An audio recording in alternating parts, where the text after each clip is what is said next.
like to have the guests introduce themselves first, talk a little bit about your background, expertise, research. So my name's Jeff Thomason. For many years, I taught comparative veterinary anatomy at the University of Guelph at the vet school there. My background as a researcher, I started off as a paleontologist, looking at evolution of the legs in fossil horses. And then I moved on to looking at skulls. So my first job, which was at Ohio University, teaching human anatomy, I didn't really have access to horses, so I moved on to heads instead and spent a lot of time doing some of the very basic introductory work on how the anatomy and structure of the cranium and face of various mammals allows them to, dogs and cats in particular, allows them to bite hard without breaking their own faces. And that's been followed up and very much expanded on by a lot of other people. Then I moved back up into Canada to vet school at Guelph, and I had horses available again, so I started working on horses again, looking at aspects of mechanics of their locomotion, basically, and in later years particularly got into the effects of the ground surface they're running on. If you look at a horse, a map of parts of a horse that are liable to go wrong, 70% of the injuries to horses occur in this zone down, so the very lower half of the leg. And obviously, in a horse, this bit's way longer. And the injury causes of the injuries are very much influenced by the mechanical design of the horse. It's one of those give and take scenarios where a mechanism that is designed to save it vast amounts of energy while it's running, because it springs off its toes and uses tendons as springs, then magnifies forces throughout the foot, and therefore the foot is very liable to breaking. And we're getting into subject matter already, but I spent so many years on that it's something that will stay with me. So who's interested in the horse, like racers, or is it? Well, that's where most of the funding came from, because I don't know whether you follow it in any way, shape, or form, but there was a big spate of fatalities at various racetracks in the last 2 or 3 years, and obviously that's not very good for racing. The way horses are built, if they have fairly major fractures low down in their leg, it's neither kind nor financially feasible to recover them from that. So the easiest thing is to put them down there and then, and that's not a good view for racing. So they put a lot of time, money, and effort into sponsoring research to ameliorate that. And the trouble is, the horse comes with the basic problem because of the way it runs. And we can get into this in a bit more detail as we go, because horses and carnivores are part of the same team, one chasing the other. But the way the horse runs, it does put a lot of force on what are relatively small bones in the lower part of its leg. And they tend to break. And if you're going to run horses, there's no way to avoid that. So you study mostly like domesticated animals, is that right? And maybe their history? Horses, yes. But I got the background of studying a good number of the fossils. And when I was working on heads, I went to a lot of fun museums, mostly in the US, looking at heads of various things. I imagine that's where a lot of people get started looking at skeletons and structures and stuff, is paleontology, right? Yeah. Especially with dinosaurs and prehistoric animals, right? Because it's like a little detective mystery hunt, right? You try and figure out their functionality based on the skeleton and I guess their behavior as well, right? Because what they're capable of is indicated by their skeleton and their structure and what the mechanics of their body can do. And yeah, there's a nice trade-off, because the fossil record gives you the history of the evolutionary development of the species, if the fossils are well known, and nowadays a lot of them are. And doing research on living animals gives you tools for interpreting what's going on in terms of the function of the fossils. It's a two-way street, and one either side, the fossils and the living animals, they support each other, research in other areas. And the trick is trying to get the two areas to meet, because sometimes the fossils look so different from their descendants that it's difficult to say, okay, how were they functioning? We don't have a useful comparator.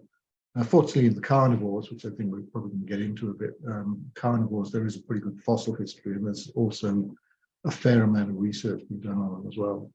And I spent a fair amount of time trying to assess strength of the face, because carnivores bite, and some of them bite particularly hard. And that begs the question of why don't their faces break, colloquial way of putting it, and they tend not to. I mean, they break teeth, but rarely do you get a major injury to the face itself, which in the case of a dog is an interesting question, because obviously dogs have fairly long snouts. This is obviously a domestic breed that's been manipulated because it's not a classic dog shape, but look how long that face is narrow. So any force on here is going to tend to want to twist that off. And yet it doesn't happen for the most part. So the question then becomes, what about the structure of the face? The disposition of the bone in the head makes it strong enough that it can bite without fear of breaking its face off. I mean, the dogs routinely break their teeth, but not so much the faces. And that was the question I started looking at. And the answer is actually quite simple. Their faces are basically long, strong tubes.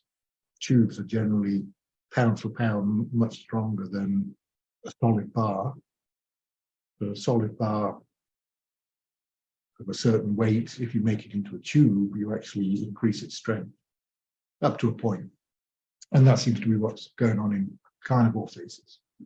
I can imagine too that kind of injury would be fatal for a wild animal, at least. Something in its face. Yeah, it would depend. If they were feeding in a group like lions, if one animal, say, lost some of its teeth or the face was fractured, if the other animals were taking a prey item apart and just leaving small scraps of it all over the place, the injured animal could eat on scraps. So injuries in the wild are quite often fatal, but not always. Okay, cool. So yeah, I want to start first with cats and dogs. I thought that would be a fun way to get started with the predators, do a little compare and contrast type of thing, because they're animals that I think most people are very familiar with, right? They're house pets, people interact with them, and they're quite similar in a lot of ways. You talked a little bit about that. They're both predators, mostly apex predators.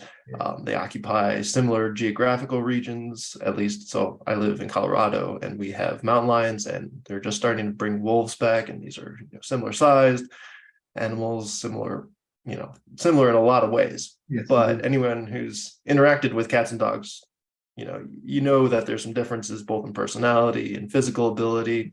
And there's reasons for this, right? There's not just quirky differences in the species, right? There's very specific reasons why their face is structured the way it is, why their tails do what they do, why their paws and arms and legs and all these things have very specific adaptive purposes. I want to get into all that stuff and do a little compare and contrast.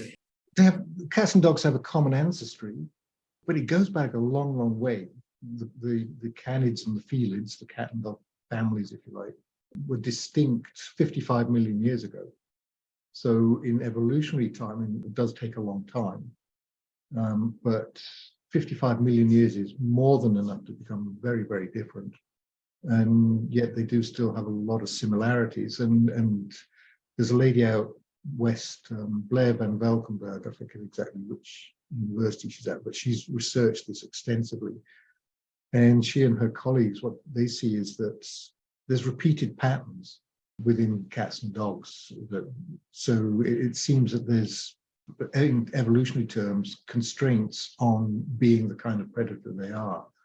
If you're going to chase animals down, which the dogs do, then you end up with long legs, a body and muscle system that has a fair amount of stamina, and a face which is really adapted not necessarily for hard biting, but for when you've got a dozen animals attacking a single prey item, they basically pester it to death. They just keep nipping it until it bleeds to death, and then they've got their dinner. So they're chase animals. Let's chase this poor zebra or whatever it is until it runs out of gas, and then it's our lunch. whereas the cats, for the most part, sit and wait. I mean, lions are among the closest to that kind of pursuit animal, but even they don't chase animals as far. So they sneak up on them, they get as close as they can, and then pounce in sufficient numbers that they've got sort of a cordon around the beast they're trying to get. And so they bring it down very quickly and then collectively rip it apart. So it's that's the main difference between the dog method of hunting. One is chase it till it drops, and the other is sneak up on it and jump on it and deal with it very quickly. So the predator itself is not running all over the planet trying to get this prey item. And that's largely the reason for the fairly subtle differences we see between dogs and cats.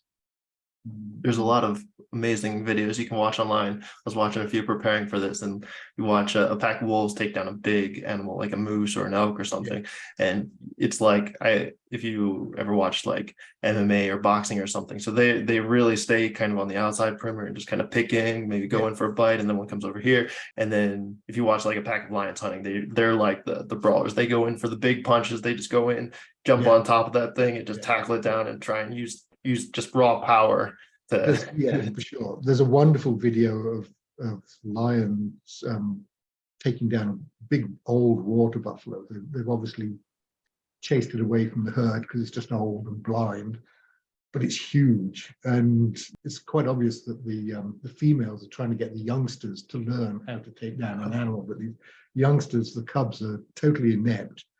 And there's this big old lion. You can tell that he's getting grey as well. And he's just sitting there watching it. And he's just looking at them.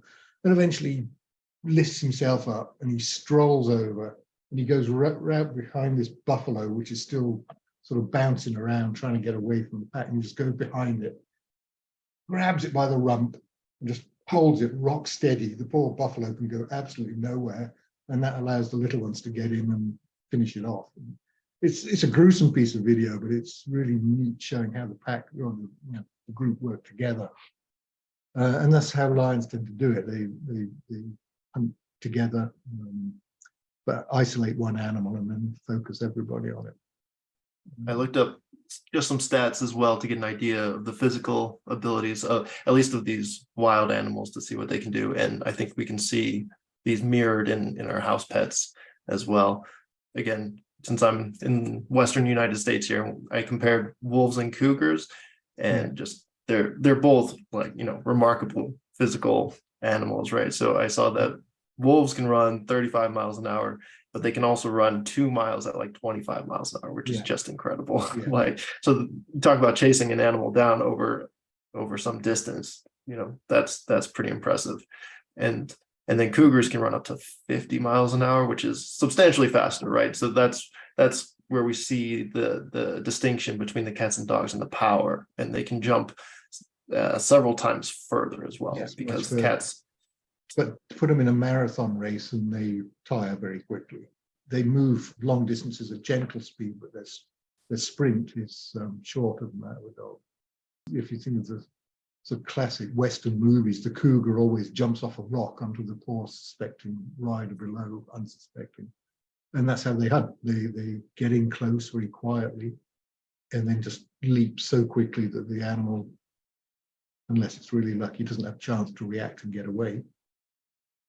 Are these the most common hunting methods that we see, at least on like land animals in the hunting or in the animal kingdom? Or so I was just wondering if there's other maybe unique cases, or this is kind of the standard way that if you're a predator, you have to go get an animal, you got to either pounce on it or you got to chase it down. Or you could be like a hyena and deal with it mostly when somebody else has killed it for you. Okay. So that's another really effective manner of predation is eat the bits that nobody else will. I think there's a theory that humans started that way as well, right? Yeah, because obviously we hunt in quite different ways. And as far as I know, no dogs or cats have ever invented spears or bows and arrows. So we managed to get to that point at some point in our history. So yeah, those seem to be those methods, the chase something down or the sit and wait adaptation.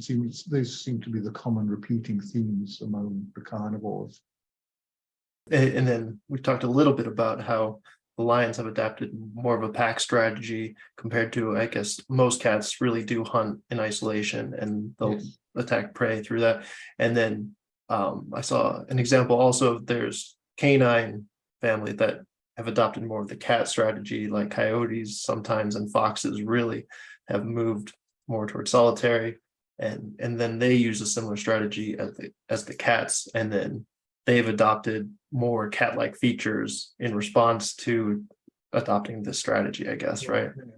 I would expect that, and I don't know, but I would expect that one of the features they might have adopted is change in the muscle physiology, because the two methods, chasing an animal down over long distances versus sprinting and jumping on them quickly, you have different types of muscles for that. We have them too. So we have oxidative muscles or anaerobic muscles, which sprint muscles, they can produce a lot of force over a short period, whereas the oxidative ones will allow running for longer distances. I mean, marathoners have very well adapted oxidative musculature for their distances.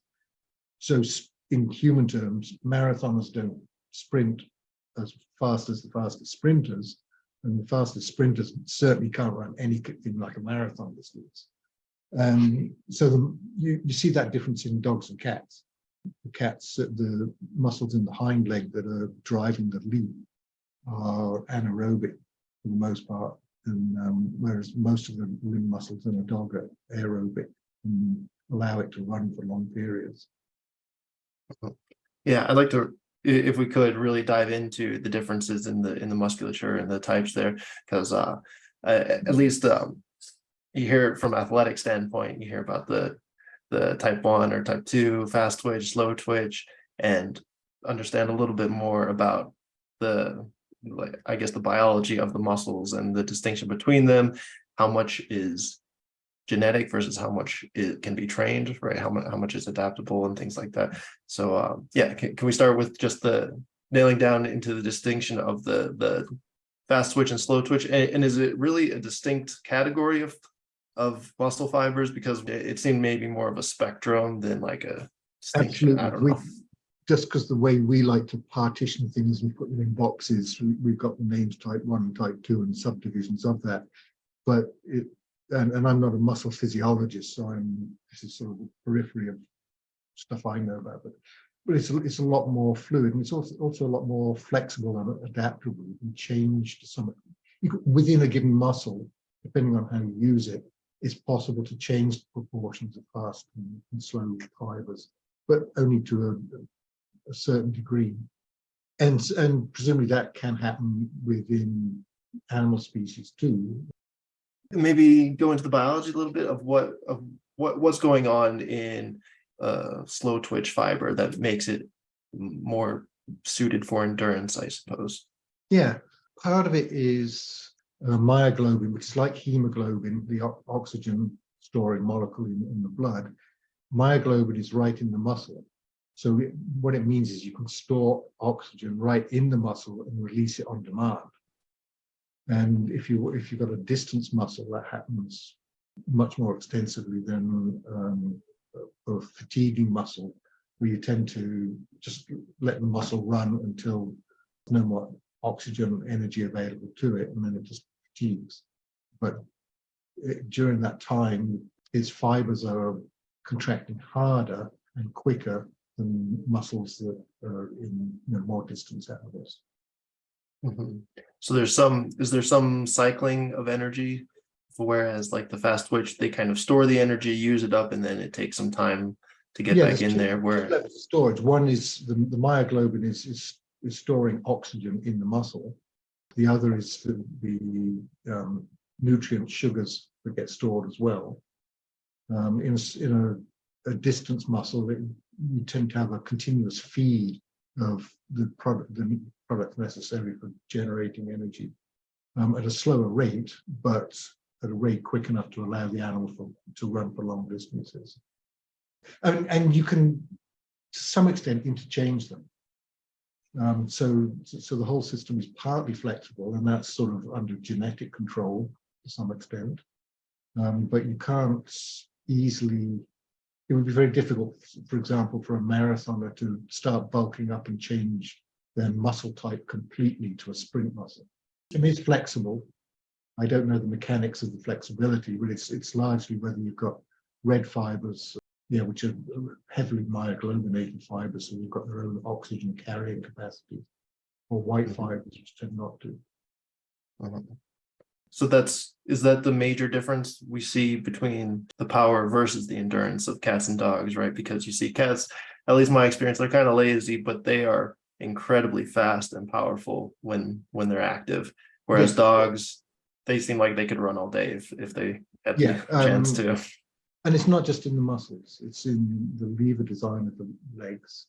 Yeah, just getting back to the fast speed, obviously the cheetah, and cheetahs can run 1,000 yards or something like that, but then they've got to rest for 2 hours. And what's going on there is what's called the aerobic scope. If you're running slowly, you can jog for a long distance and get a little out of breath, but you're still taking oxygen in at a rate that is supplying your muscles. Whereas if you sprint, you get to a point where you just can't sprint anymore.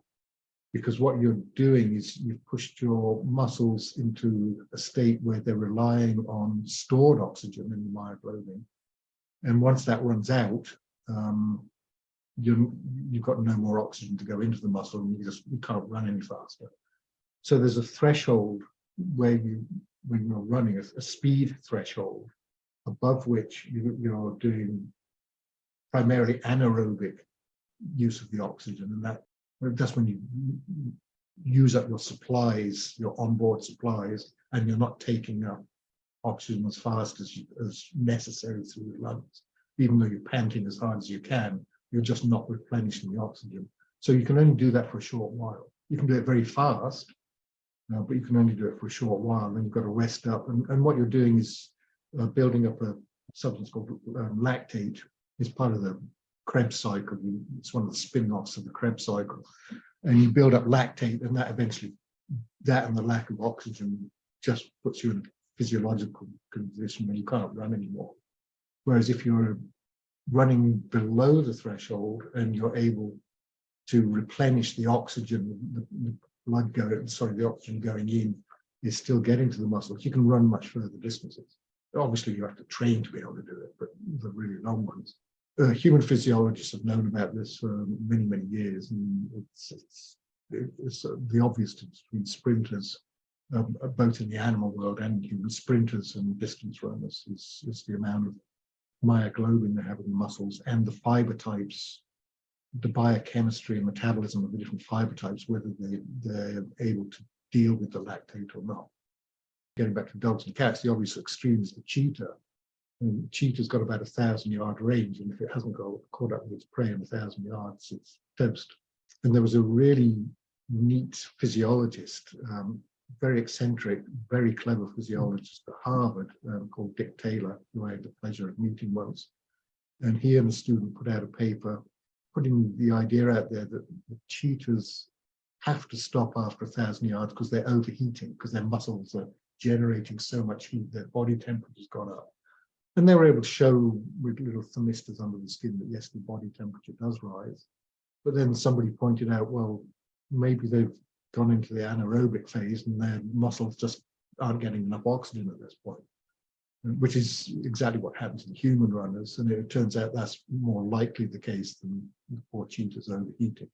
Either way, at the end of 1,000 yards, if they haven't got their prey, they're toast. But, Okay, before we move on, so cheetahs are moving incredibly fast with an incredible amount of force on their legs.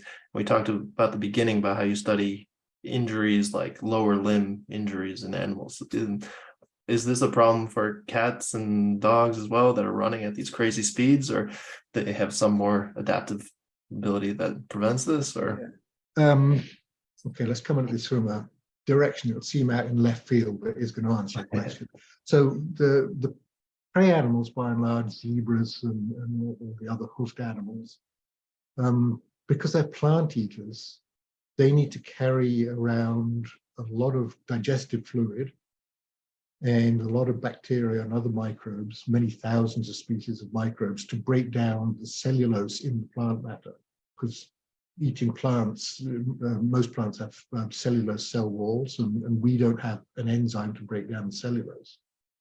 No mammal has the enzyme to break down cellulose. So with the zebras and other relatives, all horses and cows basically and their relatives, recruit these microbes to do the breakdown for them. So it's a sort of almost a symbiosis. The host mammal is saying to the microbe, okay, I'm going to give you this large, wet, warm space that you can float around with hundreds of billions of your species and breed freely, and I will give you lots of food, and all I want from you is to biochemically break this food down and release what are called volatile fatty acids, which the mammal can then use as an energy store. So the consequence of the anatomy is that all herbivorous animals have relatively large bodies. I mean, just think of the size of the body of a horse or a cow. And that's partly because they've got this voluminous gut, absolutely huge gut, that they have to carry around. So if they want to move fast, they've got two problems. One is holding the weight of the gut off the ground, and secondly, moving it around fast.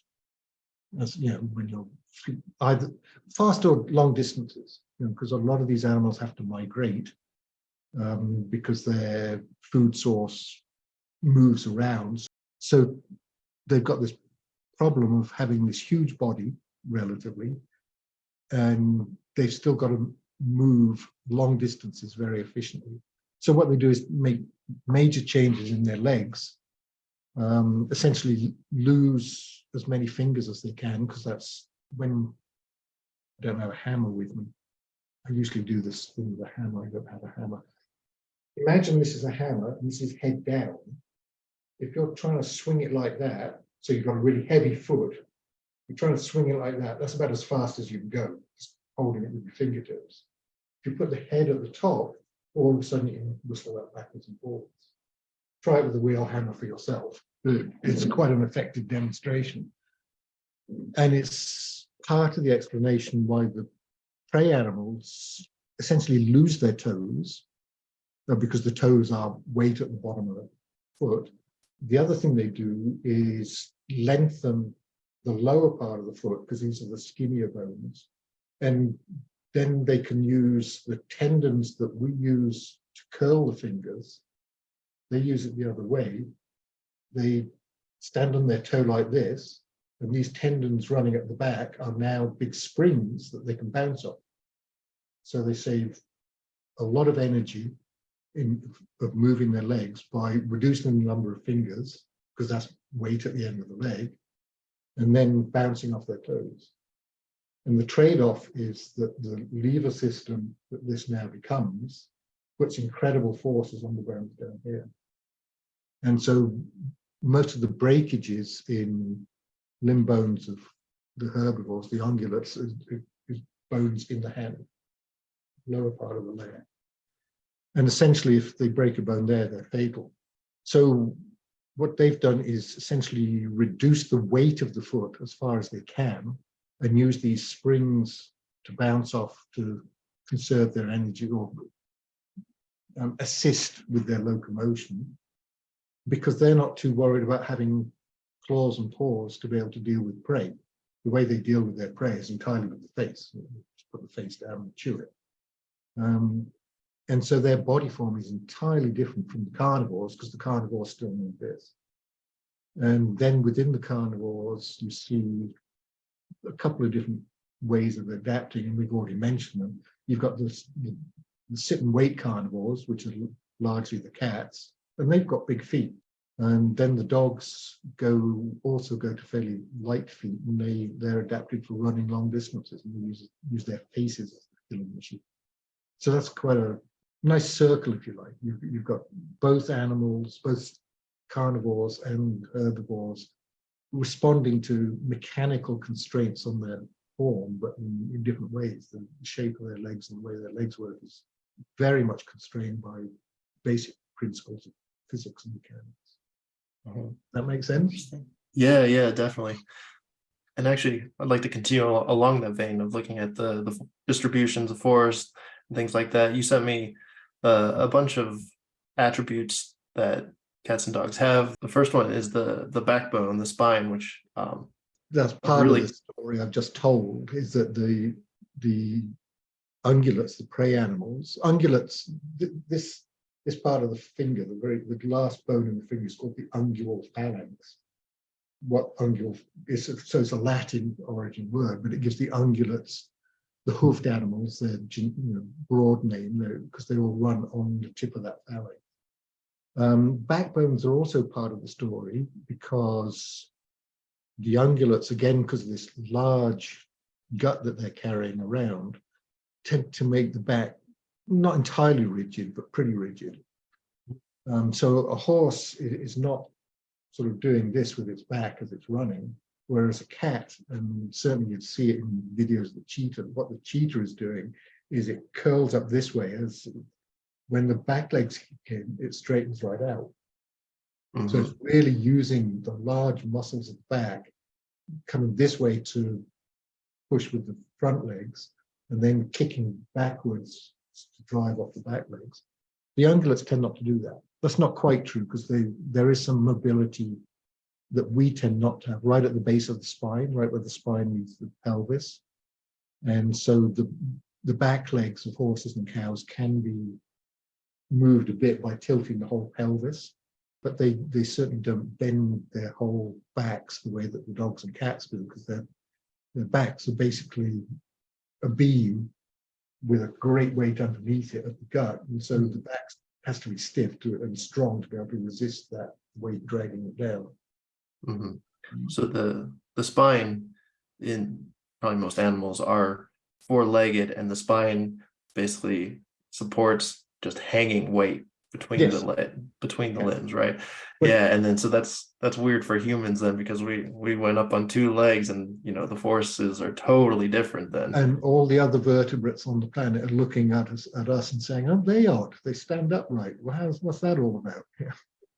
Because I mean, if you go back into fossil history, we derived from animals that were more like mud puppies or lizards, using all four legs, the backbone pretty much horizontal. And what mammals did with that is, instead of having the legs outwards, they pulled the legs underneath, and that put them in a totally different mode of locomotion, where the backbone, instead of oscillating from side to side, so the clown way of moving, now they're oscillating their back up and down. That drives. I see. And that's exactly how dolphins and whales swim. They've still got this upward and downward motion, which is why their flukes are flat and not that way like a fish's tail.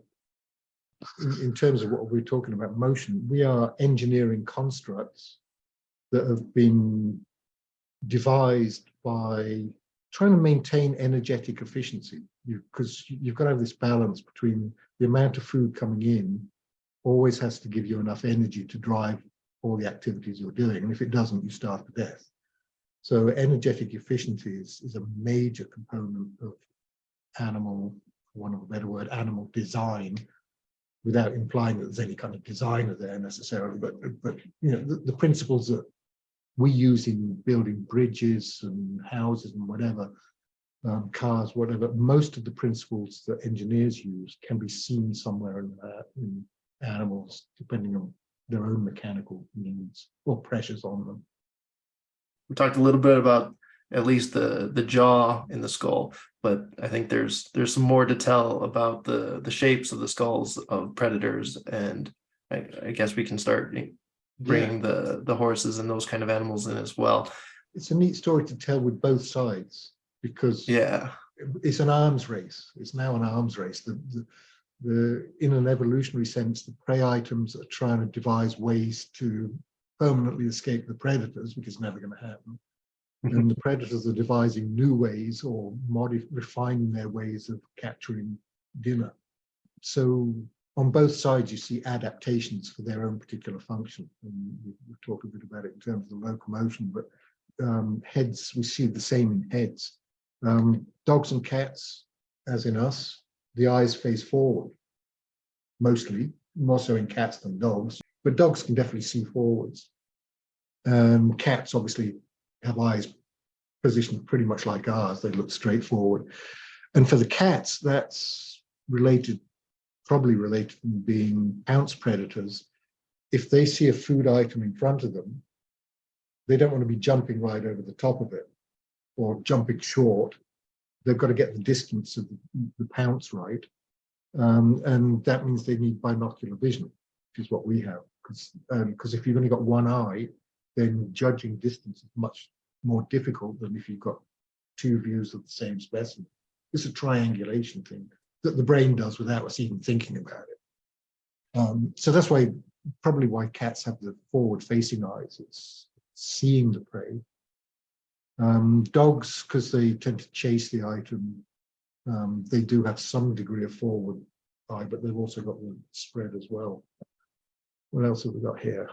Both of them have essentially the same 4 types of teeth that we have, devoted to meat processing. So they have little incisors at the front, which are little nipping things, holding skin. If you're a dog, the early ones to get to the prey will just sort of take little bites off the skin to get the animal slowly bleed to death. Predation in the wild is not a cheerful looking occupation. There's a lot of blood and guts involved, but these are efficient predators. The canines stabbing things, get that up into the neck and rip out the blood vessels in the neck, and the animal's going to die pretty quickly. Then these premolars are getting gripping, so gripping hunks of meat and ripping them off. And my favorite at the back end, the molars, this large molar right here, I'm doing this backwards, which might be awkward. These are called, one's a premolar and one's a molar, but they're called the carnassials, and that means meat shear, because as they come together, they slice past each other, and they're just like a pair of scissors slicing up meat. And this is very much a carnivore feature. So their dentitions are true meat eaters. They're very much designed for killing and then processing. But then the other thing that happens with canines is because they're so visible, they can be used for display. So you see some animals with large canines, and they're not so much a killing tooth as a look at me, I've got large canines, come and mate with me kind of thing. And not quite as extreme as some of the birds do, but there's a lovely little animal, Chinese water deer, has huge canine-like teeth, yeah. And they're actually incisors. And you've got an animal with a head like that, and you've got this canine-looking thing that's that long, and it's a sexual display thing. And they're teeth, not tusks. Yeah. No, that's true tooth. Yeah, it's true tooth. Interesting. And tusks are modifications of teeth. There's subtle differences, but they're essentially tooth, a modified tooth. That's the carnivores. The herbivores, they have teeth at the front which come together like this and have flat surfaces, but they sever the grass that they're eating. So they do one of two things with the grass. They can do that kind of action to sever it, or they can put the tongue around it and pull it out. And that's mostly what the cows do, is the tongue action. But then in behind, all these molars and premolars in a horse or a cow end up looking very much the same. And they've got flat top surfaces, so there's two teeth, and they just grind together. So all your premolars and molars become this big, long battery of about 8 or 9 teeth, and they're just one big grinding mill. So that's why if you hear horses or cows eating, you get a crunch, crunch, crunch as their teeth grind together. So again, in both sets of animals, the shape of the teeth very much conditioned by the function they're going to be used for. The ungulate story is a little ironic because mammals in their evolutionary history, spent a lot of time developing this 4-type of tooth system, and that separated them from their reptilian ancestors and gave them lots of flexibility in what they were feeding on. And then the ungulates probably reversed that scenario and made the teeth a lot more simple. So we've got the incisors at the front and the grinding teeth at the back. And cows, just to finish this thought, cows have the one set of cutting teeth at the front, but they don't cut on another set of teeth. They lose the upper teeth, and they just put a big leathery pad in the top of the front of their mouth, and it's like a cutting board upside down. So they use these as the knife, and this is the cutting board, and that's how they slice the grass off. And then I've always been curious, why is the brain in the head? So like you got a lot of limbs because they need to be mobile to do stuff. And then we put all the important stuff inside the body and keep that kind of protected. But then the brain is like, one of the essential organs. We stick it out on a limb, basically. Yeah, exactly. Yeah, why not put it on the end of a finger? You make it even more vulnerable. Two reasons, essentially the same answer, but two parts of it. The first animals that are remotely close to vertebrates are little swimming eel-like things, lampreys, that are going in one direction.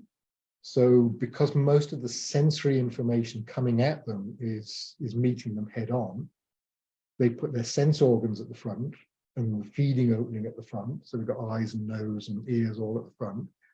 And it doesn't make any, what you then want is a really short distance for the nerves to travel to part of the nervous system that's going to process the information. So instead of having it at the back end of the vertebral column, you put it at the front.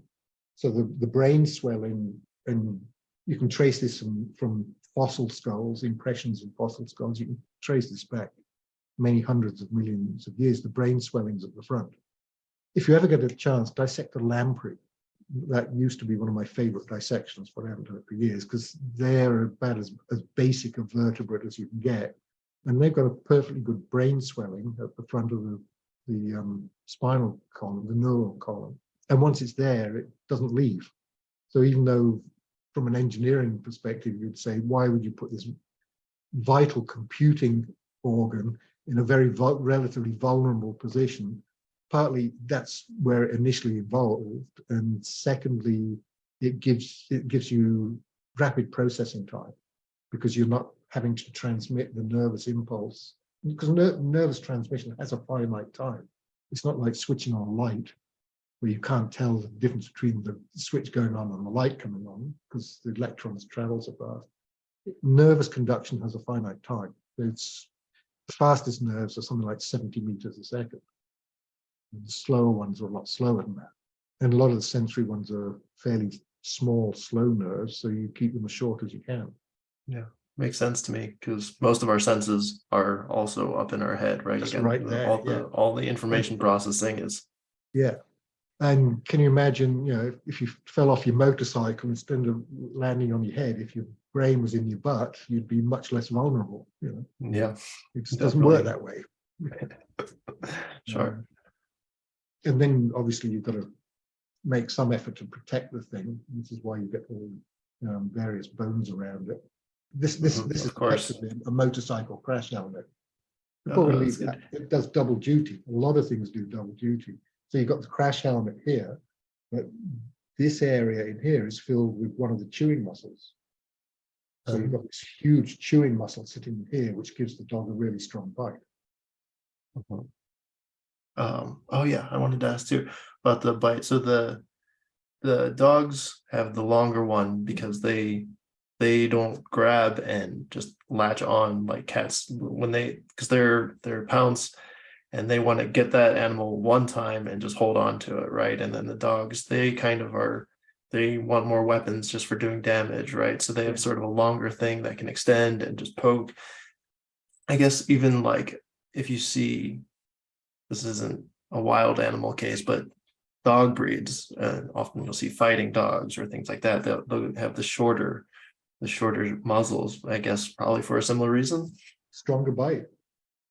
You're now getting into a hobby horse area of mine. I think there should be real constraints on the levels to which we can alter the shape of dog faces, in particular dog bodies, by breeding. Because what we're doing is essentially with breeding, we're putting an artificial selective process on them, and we can change their face shape very rapidly. This being a perfect example, because the skull should be coming out here nice and straight with this big divot in it. And so short-faced dogs, generally, a lot of people find them pretty, they're cute. They're much more human looking if they've got shorter face. So there's a lot of short-faced breeds, but the ones that really shouldn't be allowed are the extreme versions, like Pekingese, where the face is literally squished up. The reality is they're not doing those dogs a favor, because they really constrain the nasal cavity by shortening the face, and particularly the larger breeds, the bulldogs, have major problems breathing.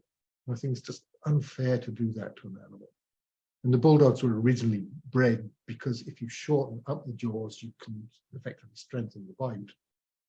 Because of the lever mechanics, you bring this point much closer to the muscles, and you maximize the bite strength. But certainly in the smaller dogs, you're also restricting the area and the volume of the nasal cavity that gives them all breathing problems. And I just don't think we should be doing that. And further down, changes in back length, we give them back problems. Now, most of the breeds that are licensed come with, there are websites telling you the common ailments that they have, and each of them has some specific ailment. Instead of breeding them for looks, we should be breeding them to get rid of or minimize the frequency of those ailments. We have the power to do it. We just don't do it. We're still focused on breeding them for looks. I'm not going to make any difference, but at least there ought to be more attention paid to the power we have to change the shape of other animals.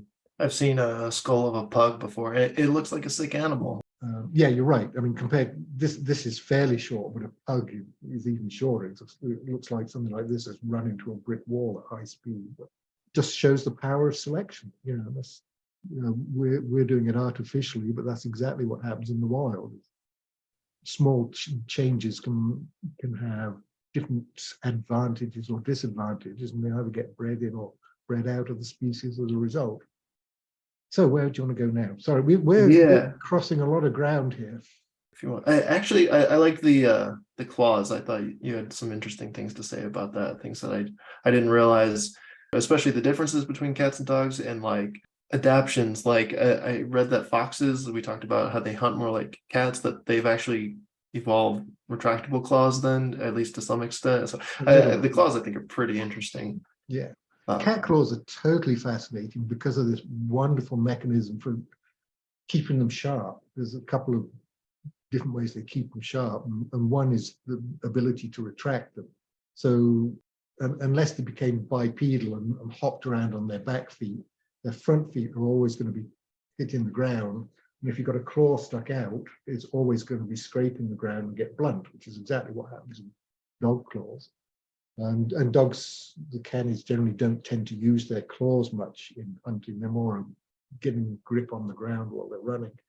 Whereas the cats have these wonderful, basically scythes, very sharp things that they can use to A, grip, and B, rip out various, they've got them under here that rip out the throat.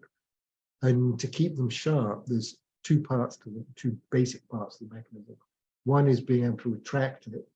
And what they do is this terminal phalanx, the end of the finger, they've got it so ours will go down to some extent. They can flip this right up out of the way, and it pulls the claw up off the ground. And the other is in the claws themselves. The claws are basically stacked like a stack of cups. So imagine, standard drink cups with a slight V shape. You can stack them many high. What the cat does, it stacks V-shaped things high, but then puts bend in them to get the claw. But do you have a cat? No. Okay. Cats always need scratching posts, and they're not just scratching for fun, because what they're doing is, as the terminal, the last V-shaped thing in this claw gets blunt, they scratch and it comes off, and it's like one of those utility knives where you use the blade until it's blunt, then you snap off the blunt bit and press out the next sharp bit. Exact analogy of what's going on in a cat claw. They use the bit that's exposed until it's no longer sharp, scratch it off, and this V-shaped thing pops off, and there's another razor sharp point underneath waiting to rip somebody's neck out. Really clever mechanism. And dogs, because they generally, one of the reasons that dogs have, gets back to faces, long faces, is because they use their faces more, and this is their grasping organ. They don't use their arms and feet so much for grasping. They just use the fact they've got a long face. Whereas the cats divide the duties. They say, okay, the hands are going to be the grasping organ, the face is going to be the biting organ that eventually kills the animal and rips it apart. Dogs do it all with the face. And so cats have this wonderful claw mechanism that the dogs don't. And it's simply a modification to exactly the same structures that we have at the end of our finger. But they just made the nail, they've modified the nail extensively, and they've modified the tendons that go to that joint so they can control that joint without moving anything else in the finger. It's really cool. Does that make sense? And yeah, I think so. Think of a horse's hoof. The horse's hoof is actually a nail, but it's wrapped totally around the toe bone at the end. So the toe bone's embedded right inside the hoof. Cats do something similar. They have this wraparound nail, but they also bring it to a point. I think this might be a cool segue into the convergent evolution, because especially with the hooves, I think I saw that hooves have evolved separately several times. And I imagine claws too have evolved, as different animals come to fill these positions in the food chain and they sort of develop new tools. Yeah. Claws tend to be a good tool to develop, and I think hooves as well, that these keep coming up in evolution, at least in some similar form. Yeah, for sure. Right? And within the carnivores, there's lots of repetition. And one of them, I'm going to segue from claws to teeth, because teeth tend to preserve and claws don't. But saber-toothed cats, the ones I mean, with the really long canines. In museums, they're really popular because they look quite fearsome. They've got sort of 6 to 8 inch long canines, and they look very cumbersome. And we don't have any around now, which is good because they'd be quite fearsome animals. But they've evolved 4 or 5 different times, 4 different times within the feline group, the cat group, to get their own. There's a couple of different subsets they get into themselves, but there's a lady, I think I mentioned, Blair van Valkenburg on the West Coast. She studied these evolutions quite a bit, and it seems within the carnivores there's repetitions. So the saber-tooths in particular, one form arises, goes extinct for whatever reason. A few million years later, another saber-tooth appears. So there's something about being a saber-tooth that is useful for carnivores. And just because of the way evolution works, it's useful for a time, and then it's not, and we don't know the reasons why. But it keeps coming back. And you see those kinds of iterative things within the carnivores themselves. So there's basically a group that are ultra meat eaters, and the dogs and cats, and what are the others? Hyenas, I think, are in that group. And then there's other animals that are genetically related and put in the group carnivora, but they're not the ultra meat eaters. And you've got bears being an obvious example there. But within the carnivores, you see repetitions of different ways to be a meat eater, and the repetitions produce animals that look superficially like each other, even though they're separated by several million years of evolution. So within the carnivore group, the basic patterns keep repeating, and the very obvious one is within the saber-tooths. But within the cats and dogs, you see exactly the same. There's a style of an animal that appears 50 million years ago and then dies out, but another one comes on later with similar features, different origins. It's definitely a different animal, but the way its head is shaped and the style of its teeth mimic what's going on here, even if they're not particularly closely related. And so we come round to our present dogs and cats, and they're the nth iteration in a repetitive process. And a few million years' time, dogs and cats as we know it won't exist, but there'll be some other carnivore that fills that niche, of those niches that they occupy. And carnivores, as a small c carnivores, animals that have a meat or largely animal-based diet, there seems to be only a relatively small number of ways to do that. And so as individual animals of one particular type die out, that's a natural consequence of evolution, another one comes along that does much the same thing and ends up looking much the same way. So the bottom line is, it seems there's a finite number of ways you can be a carnivore. If you're going to be a carnivore, you immediately fall into this set of constraints that you've got to follow to be effective. I see. A cool example I saw of that is the Tasmanian tiger or Yes. Tasmanian wolf. Right. It's not a cat or a dog. It's a marsupial, and it adopted the features to look like this apex predator now. Absolutely. And it was is an apex predator, but very different evolutionary origins. Yeah. It's not closely related to cats or dogs at all. And I think that was on the sheet I gave you, where it's just showing you the power of convergence.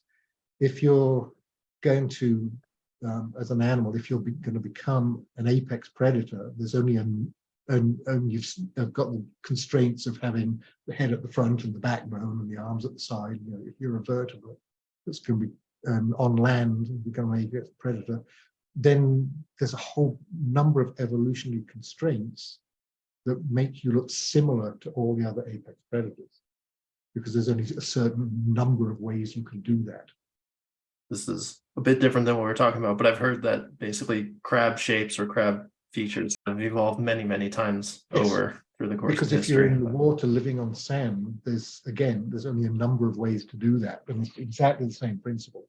If the physical constraints from your environment are similar, then there's only a limited number of ways you can succeed as an animal in that environment. And that's why crab-like forms have evolved many times. One of my favorite is the horseshoe crab. Do you know those?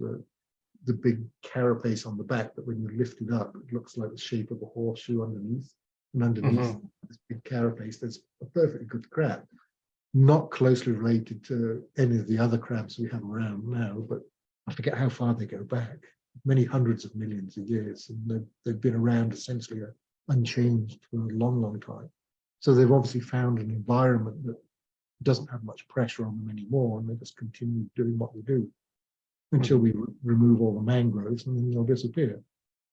Okay, I think that's a pretty good way to wrap things up with that niche filling. Do you have anything else to say about just the general principles of evolution and how animals kind of evolve to fill niches as the environment changes? Well, you've got a choice as an animal. It's not a conscious choice. You can, if your environment changes, you can either evolve or you go extinct, unless your current adaptations are sufficient to accommodate the environmental change. If they're not, you have that simple choice: become something new, adapt, or go disappear altogether. And that's what the whole record of evolution is about. Is the environment is continually changing. We're doing our best to accelerate environmental change. Every time there is a change, it's going to put different pressures on the animals on the planet, and some will live and over a fair amount of time will become something different because of the pressures on them, or they'll go extinct. Yep. And we'll probably be one of the few animals that has capacity to ensure our own extinction. We'll see how that plays out. Certainly, unless we can do something radically different, humans will go extinct at some point. Sobering thought, and it won't happen for a long time unless, let's say, we do something totally stupid. And we may go extinct, but we may leave some other descendant that is an offspring in one way, but quite different from us, or we may just disappear altogether. Sure. So I like to end just by talking what you see as the future of the field in general that you're a part of, or work that you find valuable to do, either that you're doing or you see other people doing. Just kind of, what's your vision for the important things to come? What I've seen is an amazing acceleration, as we've seen in medicine, total acceleration in the rate of research and acquisition of new knowledge, levels of understanding, ability to manipulate things as we do in designing drugs and all that. We've changed our own environment, academic environment, intellectual environment radically within my lifetime. And I don't know that there's many other ages in human history where we've seen the rate of change that we have now. I mean, Watson and Crick and their understanding of DNA, that was what, 1954 or something like that they published on that, roughly, so 70 years ago. In that 70-year period, we've got all these new methods of controlling medical molecules for the most part. We've got full genetic control over a lot of animals. Breeding is no longer just let's breed two animals and see what comes out of it, and the old-fashioned selection. But now you can genetically program them. And that's happened within 70 years. That's a phenomenal, I mean, it seems like a long time in terms of our life, but in terms of intellectual and scientific advancement, the rate of change is such that it's fairly difficult to project in my area what's going to happen in the next 70 years. I wrote or edited a book, Functional Morphology and Vertebrate Paleontology, looking at how we interpret how fossil animals, we can describe them from the fossils, but how do we then take the next step and say, how do they move, feed, breathe, do all the functions of life? And in 25 years ago, 30 years ago, I thought it'd be nice to have a book on that, because nobody had pulled these ideas together. There's talk about coming out with version 2 of that. And I'm looking at thinking, the change in paleontological research, never mind looking at living animals and genetics and things like that, but change in paleontological research has just been totally radical in the last 20 or 30 years. What people are doing now, getting DNA out of dinosaurs, just that kind of stuff. That was being, last time I attended a paleontology meeting, somebody was just coming up with that concept, and all the other old timers going, oh no, you can't do that. And now it's routine. And that ability is phenomenal. And those kinds of things, that the technology that is now available is so different from what it was when I started in paleontology and in my other lines of research, that the next 30 years are not just going to be the same kind of increment as the last 30 years, but even bigger an increment. The rate of change is just so high at the moment. So all of this is by way of saying, I don't really know where it's going, but I know it's changing rapidly, and there is so much more power available in all areas of research, even in paleontology. It's no longer just picking up a bone and trying to match it to skeletons, to see what kind of bone it is. You can put it under a microscope, or you can do molecular analysis on it. You can tell the blood type of the animal that that it belonged to, and how quickly its bones grow, and all sorts of really cool stuff that was just being thought about when I was active in paleontology. So next 30 years is going to be really interesting. And I'm hoping that somebody's going to pick up on my idea of doing another functional book. I'm not going to edit it, but it'd be really cool if somebody did that for paleontology now. So some of those sci-fi stories are, you think, maybe on the table?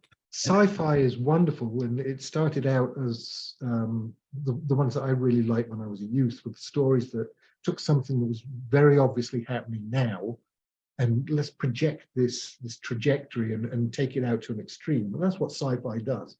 And so some aspects of sci-fi are going directions that we won't actually see, but many aspects of sci-fi are definitely going in directions that future generations will see and look back and say, look at this very rudimentary interpretation from 50 years ago and consider where we are. I mean, think about Jules Verne and H.G. Wells, the people, first man in the moon. I mean, that to them was certainly unattainable in Victorian times, but we don't do it routinely, but we certainly do it fairly regularly. Yeah, the first people who went to the moon and round it, we've got more computing power in our cell phones than they had in the whole of that ship that they were. That's the rate of change.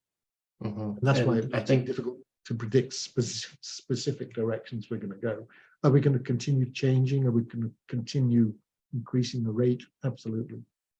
sure. And I think biology is that field that's going to take off more than some of the other ones that were in the past. Biology gives us the understanding of the life around us and our own lives in much greater depth. I mean, the stuff we've been talking about here is we just got into the molecular level slightly, but it's mostly been at the organism level. But the real knowledge that's going to make the change is stuff going on at the molecular levels. Caveat is at some points it's going to need some controlling, because the power to change at a molecular level and genetic level has some scary projections, and various sci-fi authors have tackled that topic. Yeah, I agree. I just did a podcast talking about AI, and I feel like there's some similar ideas there, where like we have these powerful tools to create things, like, but we don't necessarily know what we're doing with them all the time. And I agree, we have to be careful.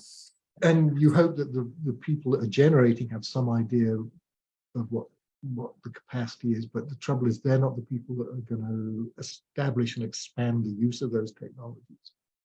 We've seen so many technologies go rogue in the wrong hands, and that's going to happen again. It's the nature of our species. We don't seem to learn by our mistakes. But... All right, well, that's all I have. This was some good material. Thank you so much for your time. This was a pleasure to talk to you. Nice meeting you and chatting with you.